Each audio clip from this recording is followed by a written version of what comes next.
Welcome to our channel. Today we how to disable Smart Crop in Kapwing, full guide step by step clearly. To begin, open your web browser and navigate to the Kapwing website. Once on the home page, click on the Get Started button to launch the editor.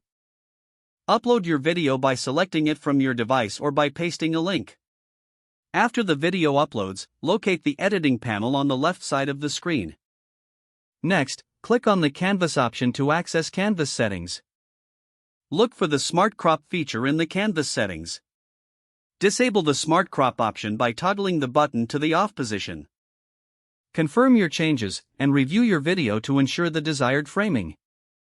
Once you are satisfied with the adjustments, proceed to export your video. Click on the Export button and choose your preferred video quality. Wait for the rendering process to complete. Finally, download your video to your device once the export is finished.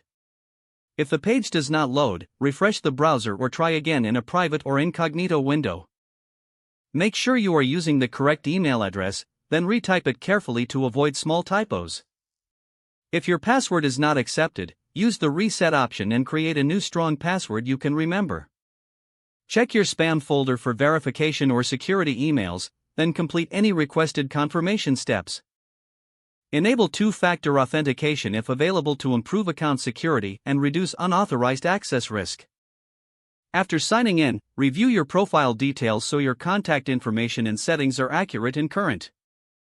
If you see an error message, note it down and try again after restarting your device and internet connection. Log out when you finish, especially on shared devices, to keep your account and payment information secure.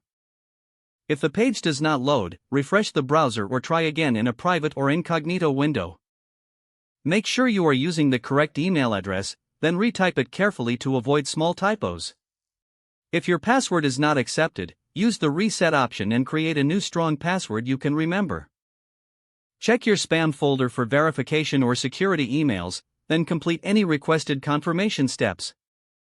Enable two-factor authentication if available to improve account security and reduce unauthorized access risk. After signing in, review your profile details so your contact information and settings are accurate and current. If you see an error message, note it down and try again after restarting your device and internet connection. Log out when you finish, especially on shared devices, to keep your account and payment information secure. Don't forget to like this video and subscribe to our channel for more step-by-step tech guides.